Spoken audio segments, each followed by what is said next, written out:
장 소장님, 강 대표님 이렇게 올리셨더라고요. 그래서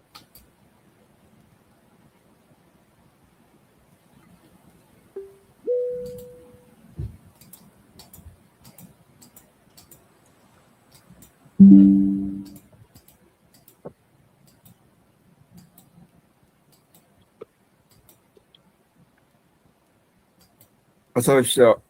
안녕하세요. 안녕하세요. 네. 말씀 안 들려요.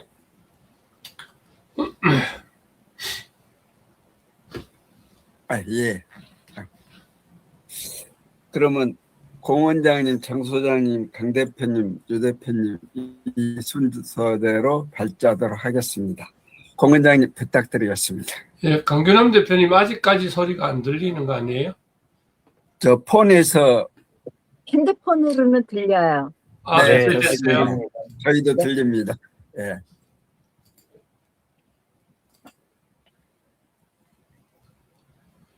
네, 지난주에 제가 갑자기 일이 있어서 참석을 못 했는데요. 그때 하기사 농장에 갔었습니다. 근데 이제 지난주에 제가 발표하기로 했던 그 내용이 있는데, 결국은 우리가 기본적인 자세라든지 기본적인 그 행동 양식, 사는 그 상황에 따라서 우리 몸의 관리라든지 이런 부분들에 대한 중요성을 지난주에 올렸던 그 책에서 다루었던 그 내용이고요. 그 내용에서 저하고 사실은 너무 많이 이렇게 겹쳐져 있기도 하고, 제가 일반적으로 뭐 안 좋을 수 있는 그런 자세 중에서 거의 이제 제가 진료하는 자세들이라든지 이런 게 좀 많이 이렇게 안 좋은 쪽으로 이렇게 많이 갈 수 있는 부분이라서 그 부분들을 이제 지금 고치려고 아픈 상황에서는 병원에 가서 이제 이렇게 프롤로요법이라든지 주사도 맞기도 하고 물리치료도 받기도 하고 이렇게 해봤는데, 실질적으로 그게 이제 고쳐지지를 않고 그래도 계속 아프기도 하고 불편하고, 지금도 이제 아직까지는 좀 아프지만 종전에 제가 팔을 이렇게 들지 못하는 거라든지, 그 다음에 이제 여러 가지 이제 목이 아프다든지 팔이 아프다든지 이런 부분들은 거의 이제 많이 좋아졌거든요. 그래서 이제 그런 부분을 오늘은 지난주 속에 글에 올렸던 그 책을 가지고 제가 지금 현재 하고 있는 기본적인 그 관리들, 그 내용들을 좀 나눠드리고자 합니다. 지난주 같은 경우에는 그 책의 바탕으로 해서 기본적인 자세를 어떻게 풀 것이냐에 대한 이야기가 있었고요. 오늘은 제가 치과의사로서 활동하면서 실제로 좋지 못한 어떤 그런 모습, 거북목이라든지 이렇게 숄더, 그 다음에 이렇게 테니스 엘보 같은 이런 부분을 어떻게 관리하는지에 대한 내용들을 실질적으로 한번 나눠보도록 그렇게 하겠습니다. 기본적으로 우리가 나이가 들어가게 되면 그 근육이 이제 감소할 수밖에 없는 그런 상황인데요. 결국은 이 나이가 들어갈수록 그 근육은 결국은 생존이자 강력한 혈당 스펀지다, 이렇게 이제 표현이 되었습니다. 해마다 그 40대부터 시작해서 거의 이제 10%, 8% 정도의 근육이 소실이 일어나고요. 그리고 나이가 60대 이후에는 10년당 근소실이 15% 정도가 일어난다고 합니다. 그리고 그 중에서 하체를 중심으로 해서 전체 근육 중 허벅지나 엉덩이 근육들이 집중적으로 감소하기 때문에 그로 인한 여러 가지 문제들이 발생을 하게 되고요.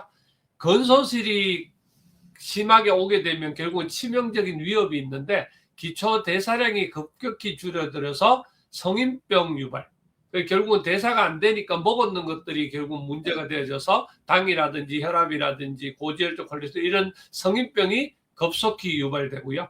그 다음에 결국은 관절에 부담이 됩니다. 그러니까 하체 근력이 결국 약해지면 무릎, 허리, 관절 통증과 그리고 낙상이 위험이 늘어납니다. 얼마 전에 제가 한번 또 말씀드릴 때 낙상을 안 하려고 걷지 않는데 걷지 않으면 그로 인해서 낙상을 한다고 이렇게 표현을 했던 적이 있었는데요. 책에서 본 거. 예, 그렇게 위험성이 올라가고요. 그리고 혈당 조절 장애, 식후에 혈당을 처리하는 기능, 그 흡수 능력이 현저히 떨어지기 때문에 결국 근육이 그런 역할을 하거든요. 그래서 문제가 생겨지는 겁니다. 그래서 기본적으로 당뇨 등 성인병 예발에 근육이 굉장히 큰 역할을 하는데요. 결국 7, 80%의 혈당을 흡수를 하고, 그리고 특히 하체에서 엉덩이 근육, 그 다음에 이제 허리, 무릎, 여기 대퇴근 여기에 관여를 하는데요. 그 다음에 이제 인슐린 저항성을 개선한다 이렇게 되어 있고요. 췌장 및 심혈관을 보호하는 그런 역할들을 해줍니다. 혈당 스파이크, 식후 운동 이렇게 표현은 제일 중요한 겁니다. 우리가 이제 식사를 하게 되면 결국은 식후에 혈당이 갑자기 올라가서 그 혈당 스파이크라는 게 발생을 하는데, 그로 인해서 우리 몸에 그 당뇨 합병증이라든지 성인병의 합병증이 발생을 하는 거거든요. 근데 결국은 식후 어떻게 운동을 하고 어떻게 관리를 하면 제일 좋은지 그거를 이제 하고 있는 중인데, 저 같은 경우에는 일단은 숟가락을 놓게 되면 바로 이제 운동을 합니다. 그래서 혈당을 조절하는 기능을 하게 해서 실제로 혈당이 많이 올라가지 않게끔 만드는 게 그게 기본 목표고요. 식후에 바로 걷거나, 그러니까 심한 헬스 운동 같은 걸 하게 되면 사실은 위장이 좋지 못한 분들은 위장장애라든지 소화장애 여러 가지 그런 것들도 있을 수 있습니다. 그래서 여기서 이제 기본적으로 권유하는 거는 뭐냐면, 초기 상승을 억제하는 거는 중요한데 식후에 위장이 문제가 되기 때문에 위에 이제 피가 다 몰려서 소화를 시키거든요. 근데 운동을 하면 거기로 안 가니까 소화 기능이 떨어져요. 그래서 제자리 걷기라든지 가벼운 산책이라든지 스트레칭 위주로 해서 10분, 15분 정도는 운동을 하고, 그리고 나서 한 40분에서 1시간 정도를 본 운동을 해서 근육 소모를 늘리고 근량을 정진하는 그런 운동을 하는 게 좋겠고요. 그래서 헬스, 웨이트라든지 탁구 이런 고강도 운동을 하시는 게 굉장히 혈당 조절에 중요합니다. 제일 명심할 것은 무조건 숟가락 놓고 당뇨라든지 고지혈증 뭐 이런 거 있는 분들은 무조건 숟가락 놓고 일단은 운동하는 거. 저 같은 경우에는 이런 위장장애는 없어서 숟가락 놓자마자 바로 헬스도 하고 탁구도 하고 걷기도 하고 있습니다. 저의 직업 특성상 통증을 극복할 수 있는 거북목, 그 다음에 라운드 숄더, 그 다음에 엘보 증상, 이게 이제 전체적으로 같이 겹쳐져 있는데요. 저 같은 경우에는 기본적으로 운동을 할 때 그 헬스장에 가서 운동도 하지만 거북목이라든지 목 통증 같은 경우는 풀어주는 우리 베개 같은 거라든지 이런 것들도 이제 사용을 하고요. 그 다음에 이제 목 앞에 이제 스트레칭을 해주는 역할들을 많이 합니다. 이런 목 앞에 이런 우리 쇄골 쪽 이런 쪽이라든지 전체를 이렇게 마사지 해주는 걸 시간만 되면 이렇게 하고 있고요.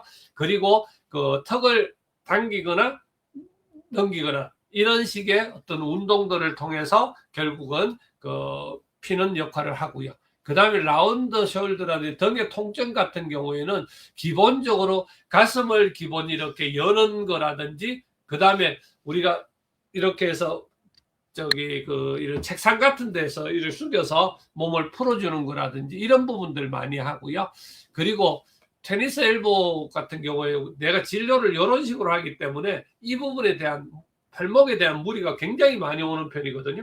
그래서 그런 부분에 관련되어 있어서 신전 운동들을 반대로 젖히는 거라든지 여러 가지 이제 풀어주는 부분들을 잠시씩 이렇게 해주면 굉장히 많은 도움이 되고, 그 다음에 이제 헬스 할 때 이렇게 그냥 있어도 아픈데 사실은 헬스 할 때 자세가 조금만 잘못되면 이 무게를 하나도 들 수가 없거든요. 근데 자세를 바로 딱 잡으면 무게가 충분히 올라가고 그렇습니다. 그냥 엽기 같은 것도 우리가 보통 할 때 50kg씩이나 60kg 이렇게 드는데요. 그런 것도 가능한데 실질적으로 제가 자세 조금만 달라도 이런 전화기만 하다 들어도 시큰거리거든요. 그러니까 그래서 자기에 맞게끔 운동을 하는 것, 그것들이 굉장히 중요한 것 같습니다. 저 같은 경우에는 주간 운동을 기본적으로 헬스는 지난주, 지지난주는 5번씩 했는데 이번 주에도 지금까지 오늘까지 어제까지 4번 했고요. 기본적으로 헬스는 4번, 2번은 자세 교정이라든지 그런 걸 위해서 PT를 받고 2번은 제가 그걸 PT 받은 거를 자세를 익히기 위해서 제가 스스로 운동하는 그 형태를 하고 있고요. 그리고 탁구를 2시간 2번 이제 합니다. 한 번 할 때마다 한 2~3시간 정도 하는데요. 그걸 하는 이유가 있습니다. 제가 운동을 하면 살이 빠져요. 태우니까. 그래서 유산소 운동을 하게 되면 살이 너무 빠져서 이게 안 됩니다. 그래서 제가 그냥 헬스를 조금 무겁게 하는 운동을 웨이트를 하고요. 그 다음에 그렇다고 헬스를 웨이트를 안 할 수는 없으니까 그래서 조정해 가면서 할 수 있는 제가 할 수 있는 탁구를 2번 정도 해서 헬스를 통해서 근육을 보존하고 교정하고 키우는 역할을 하고요.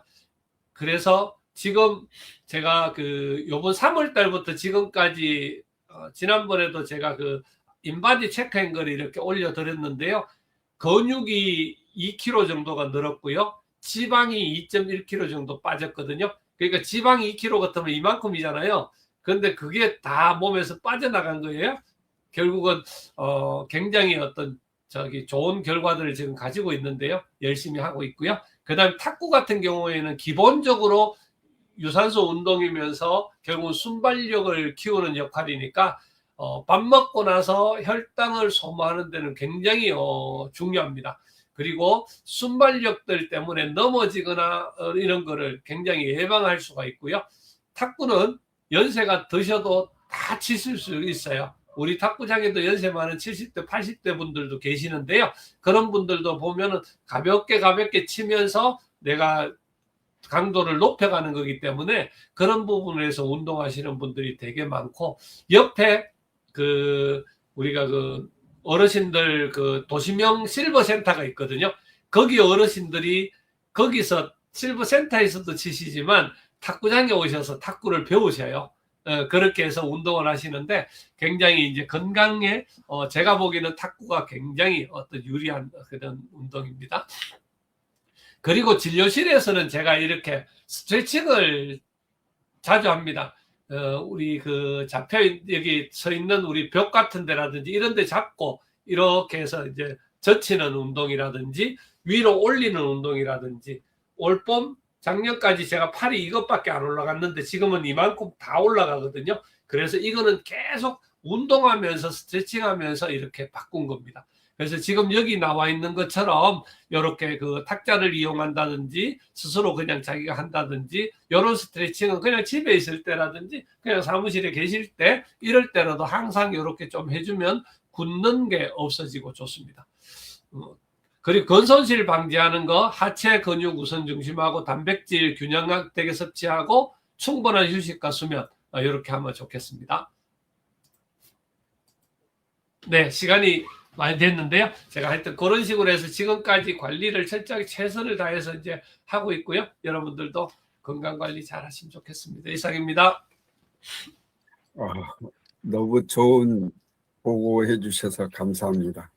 체력 관리를 너무 잘하고 계셔서 쫓아가기가 어렵긴 하지만 좋은 사례가 됐습니다. 감사합니다. 다음 장 소장님 부탁합니다.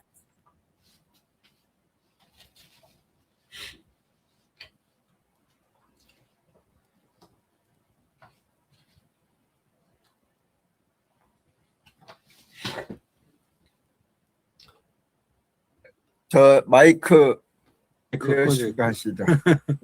그러니까 식사하고서 운동하는 거는 제가 경험이 없는 것 같아요. 식사하고서 이렇게 운동할 수 있는 습관을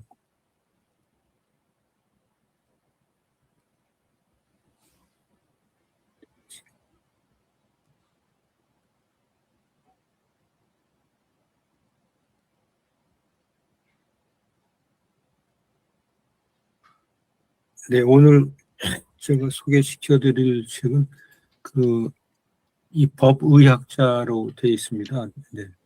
유성호 박사의 유언 노트라고 하는 책인데요.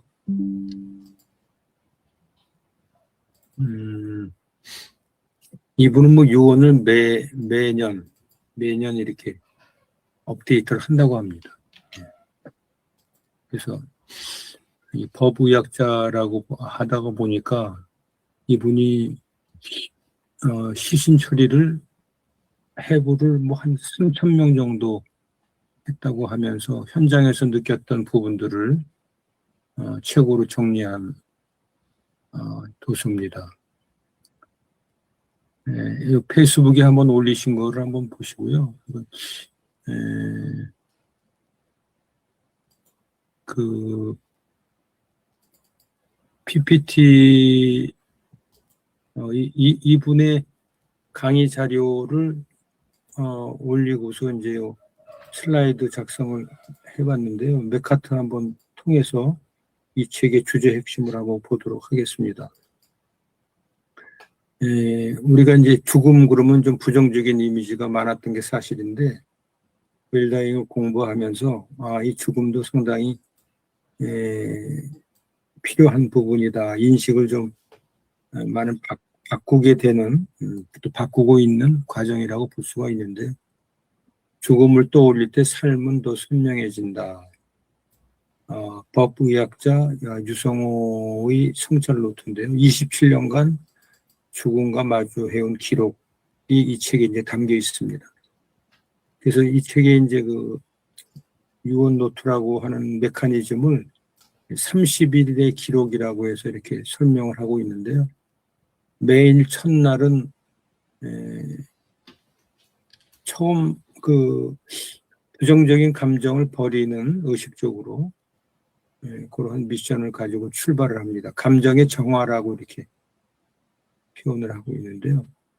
그래서 이제 이틀 3일째는 나는 누구인가라고 하는 끊임없이 그 자신의 정체성 이런 부분들을 알아보는 그러한 것이 이제 2, 3일째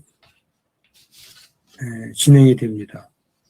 나다움이 어떤 것인가, 자기답게 살아가는 것이 무엇인가, 내가 진짜 좋아하는 일이 뭐고 싫어하는 것이 무엇인가라고 하는 것을 현 시점에서 다시 이제 파악을 해본다라고 하는 개념이고요.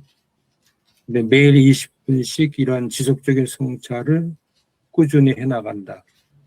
그래서 이 노트의 맨 마지막인 이제 30일에 가서는 내 인생을 꼭 닮은 마지막 한 문장으로 표현하기.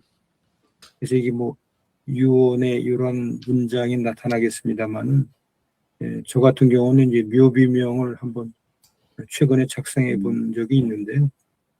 어떤 뭐 유언이나 묘비명이라고 하는 부분들이 다 이런 자기의 그 삶의 방향을 정확히 명시해 놓은 문장이라고 생각을 한번 해봤습니다. 무엇을 남기고 무엇을 지울 것인가. 유언을 통해서 우리는 정체성과 기억, 그 다음에 디지털 흔적, 여기서 이제 페이스북이라든가 SNS에서 남겨진 소셜미디어 계정의 정리 및 삭제 결정. 근데 이게 사전에, 죽기 전에 이게 정리가 된다 그러면은 바람직한 부분일 텐데, 사람의 죽음이라는 거는 뭐 시도 때도 없이 닥쳐질 수 있는 상황이기 때문에 사후에 이게 또 어떻게 정리가 돼야 될지 그거에 대한 준비를 해놓는 것이 필요할 것 같습니다. 그 다음에 이제 어떤 법적 경제적인 책임 문제를 정리해 나가고 행정적인 절차, 유족의 연금 수령 및 유언장의 법률적 효력을 갖추기 위한 요건 이런 것들을 좀 정리정돈을 해놔야 된다. 그래서 이 책에서 얘기하고자 하는 부분은 항상 뭐 윌다잉의 핵심 주제라고 해야 되나요? 핵심 그 키워드는 좋은 삶이다. 같은 동의어다. 결국은 죽음의 관점에서 백워드 싱킹을 역산이라고 이렇게 의역을 했는데요. 이게 맞는 표현인지 모르겠습니다. 확인은 못 해봤는데요. 거꾸로 다시 되돌려서 확인을 해봤을 때 결국은 오늘 당장 무엇을 해야 되고 어떠한 삶이 좋은 삶인가, 어떠한 삶이 어떤 자기의 삶의 주체성을 가지고 진정한 삶의 시간으로 꾸려가고 있는가라고 하는 그러한 개념이라고 이렇게 설명을 하면서 결국은 좋은 삶과 좋은 죽음은 이렇게 교집합의 부분에 이르렀을 때 좋은 죽음으로 가는 길이다라고 설명을 하고 있습니다. 그래서 죽음을 생각을 하더라도 하루하루가 빛나는 나의 삶이 될 것이다라고 하는 그런 메시지를 전해주는 그런 책이라고 이렇게 기록이 되어 있고 같이 한번 공유를 해보는 시간을 가졌습니다. 네. 감사합니다. 마치겠습니다. 네. 네. 저도 예전에 읽은 것 같은데 아주 새로운 걸 이렇게 듣는 그런 기분입니다. 아주 감사합니다. 다음 강진남 대표님 부탁합니다. 네.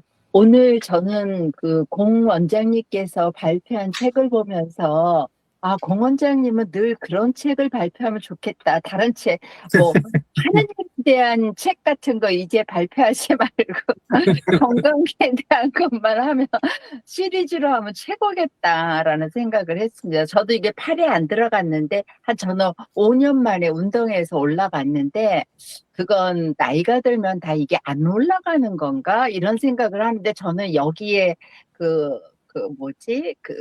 36번을 저기를 했기 때문에 그래서 저는 여기가 너무 고름이 많이 껴가지고 이거 진통 때문에 못 올라갔었는데 나이가 들면은요 누구나 이게 뭐가 온다고 그래. 이 어깨 이것 때문에 그래서 다 안 좋다고 하는데 어쨌든 오늘 우리 제가 오늘 발표할 책은 그리고 장필규 소장님이 발표한 책을 보면서도 너무 좋은 것 같았어요. 근데 저는 오늘 어떤 책을 발표하냐면 요 근성이라는 책이에요. 요 근성. 이거 보이시죠? 네네. 네.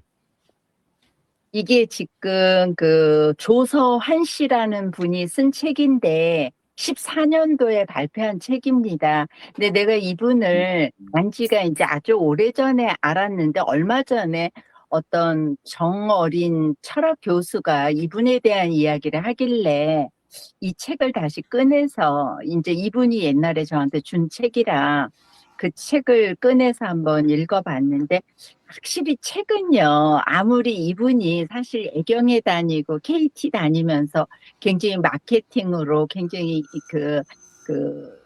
어쨌든 리더로서 활동을 했던 분이고 그 당시에 제가 여성 경제인 그 협회에 회원으로 30대 이제 다녔을 때 회장님이 장영신 회장님이셨거든요. 그래 장영신 회장님한테 이분 얘기를 했더니 그 장 회장이 칭찬을 하긴 하더라고요. 너무 일을 진짜 잘하는 리더다라고 했던 분인데 그 당시에 책을 줄 때는 저도 확실히 책은 사야 돼. 그냥 주면은 그냥 한번 훑어보고 책을 읽질 않았는데 이번에 얼마 전에 어떤 분을 통해 가지고 정 교수님을 통해서 이분을 만난다고 해요. 그날 그러면서 이분 얘기를 하길래 이 책을 다시 꺼내서 이제 보니까 이번 주에 책을 보았거든요. 그랬더니 책의 내용이 너무 좋더라고요. 그래서 뭐 너무너무 좋은 건 아니지만 그래도 이분이 사실 군인 생활 할 때 이게 이제 오른팔이 이게 사고가 나가지고 없어요. 그래서 이제 왼팔로 활동을 하시는 분이기 때문에 이제 그런 역경을 그린 책이다. 이렇게 힘든 환경에서도 자기는 어려운 상황이 있을 때도 그거를 극복할 수 있는 긍정 에너지가 있었고 그리고 일을 하지 않고는 그거를 갖다가 그 최선이라고 이야기를 하지 말아라라고 하고 저는 이 책에서 되게 그래도 오늘 이번에 읽으면서 이제 감동받았던 게 좀 여러 가지가 있더라고요. 근데 이 중에서 이분이 하는 말이 인격도 자기 경쟁력이다 이런 얘기가 있더라고요. 그리고 어쨌든 이분이 불의의 사고로 그런 그 사고는 다쳤지만 그 도전 정신으로 그 이겨내는 과정을 그린 그 환경을 운명으로 이분이 책에는 그렇게 얘기해요.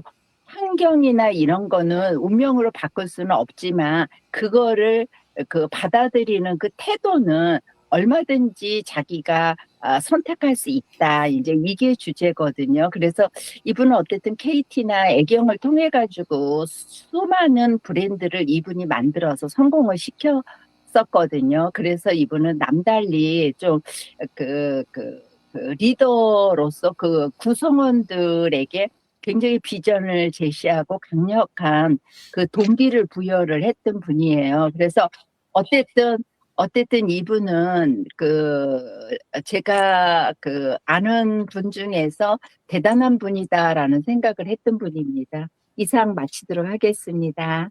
네. 감사합니다. 팔을 잃어버렸어도 또 이렇게 마케팅에 기재가 됐다는 게 아주 감동입니다. 네, 다음 이 대표님 부탁드리겠습니다.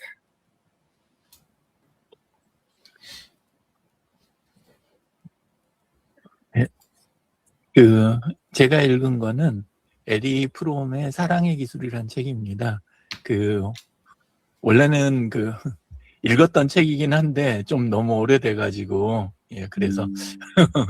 근데 오늘 새벽에 좀 일찍 일어났거든요. 그래서 3시부터 읽기 시작해서 금방 읽을 줄 알았는데 뒤에 조금 지금 남긴 했습니다. 근데 예전에 읽었던 거라 지금 이제 중요한 부분은 거의 다 지나간 것 같습니다.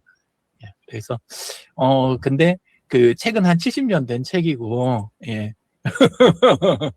좀 오래된 책인데, 최근에도 또 다시 나오긴 했습니다. 그러긴 했는데, 실제는 이제 굉장히 오래된 책이고, 제가 했던 거는, 일찍 읽었으면, 그러면, 정말 실패를 적게 했겠구나 싶은 그런 내용이고, 골자는 뭐냐면, 우리가 사랑이라고 생각하는 게 어떤 감정이나 욕구에 의해서 이렇게 올라왔고 그대로 행동하는 거, 이게 절대 사랑이 아니다. 그게 아니라 대부분은 이게 기술이다라고 하는 그런 부분에 대한 내용입니다.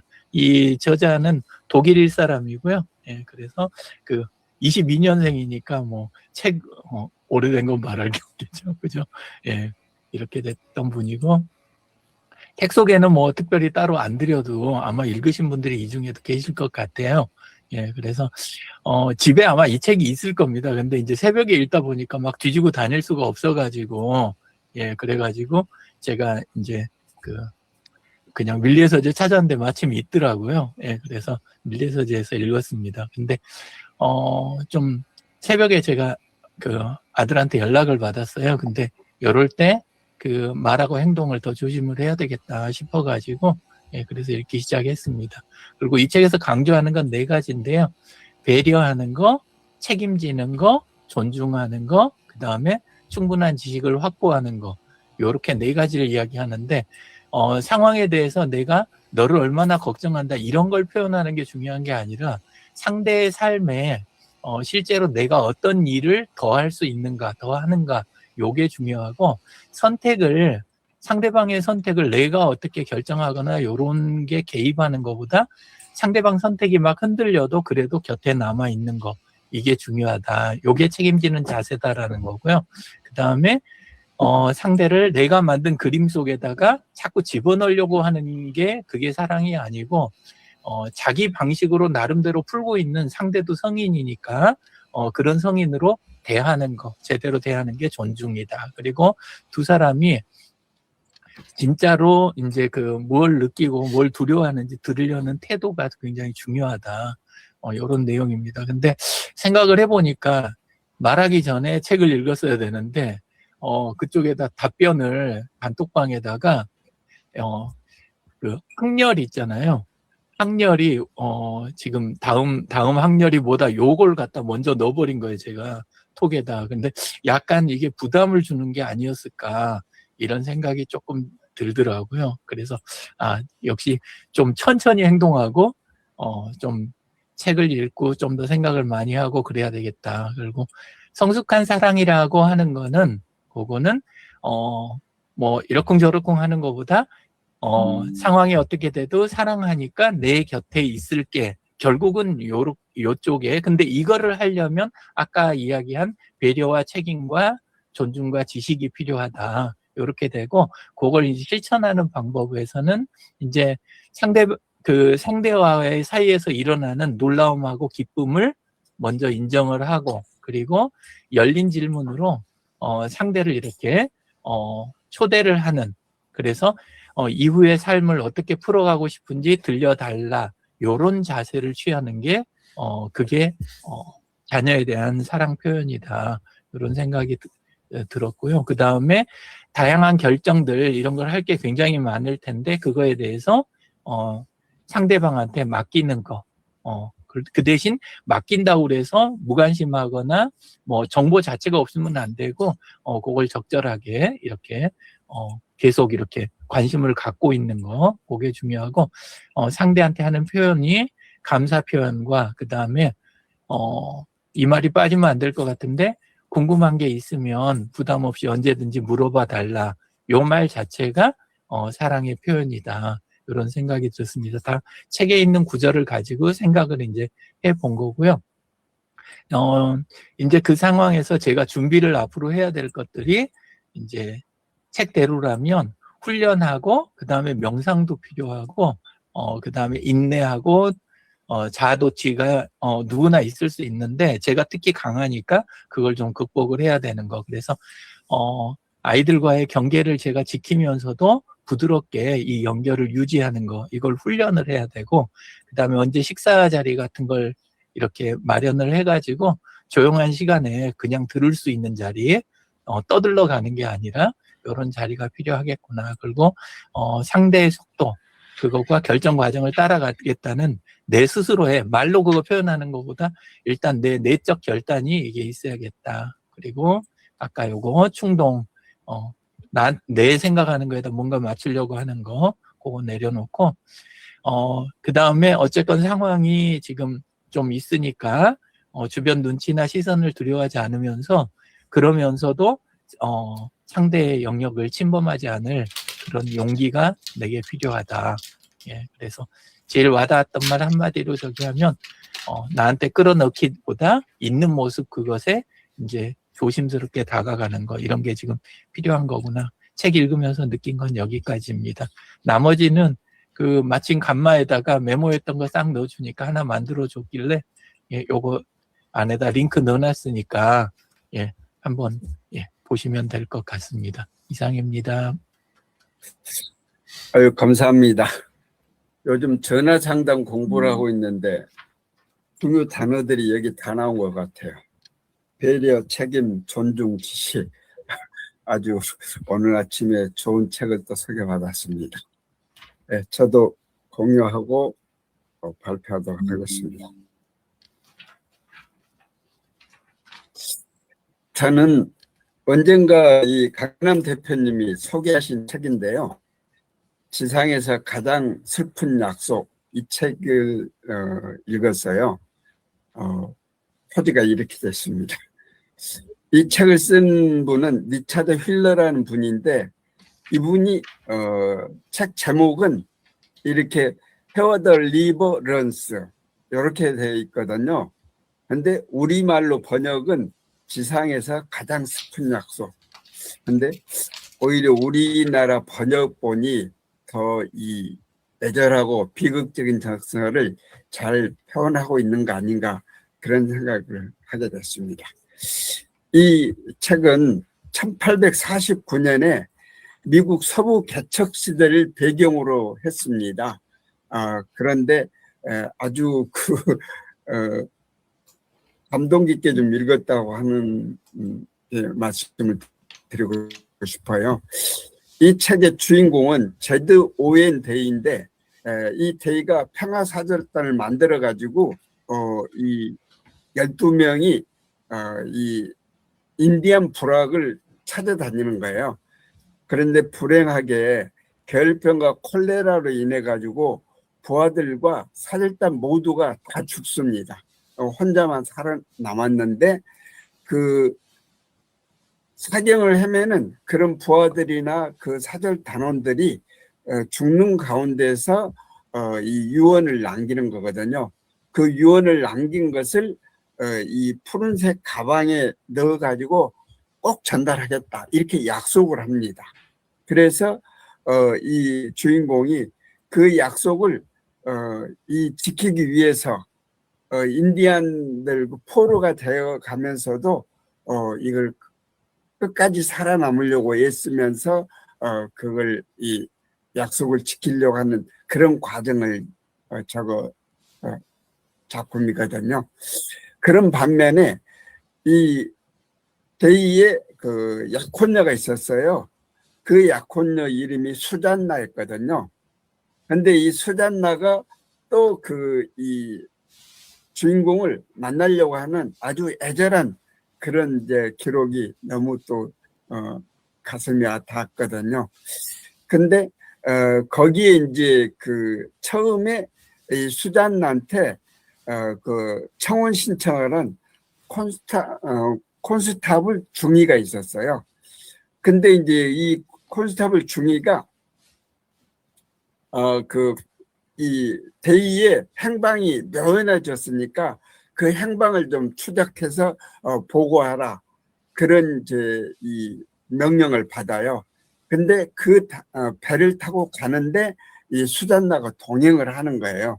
근데 이제 나중에 이 콘스타블 중위가 이 자기의 그 진급을 위해서 이 대의의 그 가방을 증거물로 제시를 하라. 그러니까 이 대의가 이것은 극히 사적인 개인적인 부분이니까 증거로 제시할 수 없다. 이렇게 거부를 하지요. 그런데 이 마지막에 이 수잔나도 만나고 그 청문회에 서게 됐는데 이 증거물 제시하라니까 거부하고 이제 나오는데 이 콘스타블 중위의 부하가 총을 오발해요. 그래서 그 대의가 이제 죽었다는 표현은 없거든요. 그런데 이렇게 저기한 상황에서 수잔나하고 만나게 되는. 그러면서 수잔나하고 만났을 때 수잔나의 그 사랑보다 이 자기의 책임을 더 중요시 하는 그런 모습이 이 책에 나옵니다. 그래서 중요 포인트를 말씀을 드린다면 사랑과 책임의 결합이라고 말씀드릴 수 있는데 이 제드 데이의 행동이 연인을 향한 애정보다 더 우선시하는 책임과 사명감을 나타내는 그런 부분이 아주 감동이 아니었는가. 또 수잔나 입장에서는 제드를 기다리는 인물로 나타나는데 그걸 이제 찾아가는 그런 모습을 보면서 그 배를 타는 것이 승객으로서도 여성이 그때 당시 서부를 개척하는 시대니까 거의 없었는데 그 배를 타고 찾아 나가는 그런 나서는 모습이 아주 대단한 그런 일이었다고 생각하고요. 또 이렇게 이 제드 데이하고 또 이 콘스타블 중위의 그 명예와 사명 이런 부분들이 또 대비되는 그런 부분도 있고요. 그다음에 원죄가 품은 정서, 그러니까 강물이 흐르는 곳에 이 흘러가 버려서 다시 돌아오지 않는 그 물길, 시간 이런 데서 함축된 그 제목이 아주 감동이었습니다. 이상 발제를 마치겠습니다. 네, 오늘도 이렇게 함께 해주셔서 감사합니다. 이 날씨가 중부지방, 서울지방은 아주 더워질 것 같습니다. 건강 챙기시고요. 네. 즐거운 주말 지내시기 바랍니다. 이상으로 마치겠습니다. 감사합니다. 감사합니다. 감사합니다. 수고하셨습니다. 감사합니다.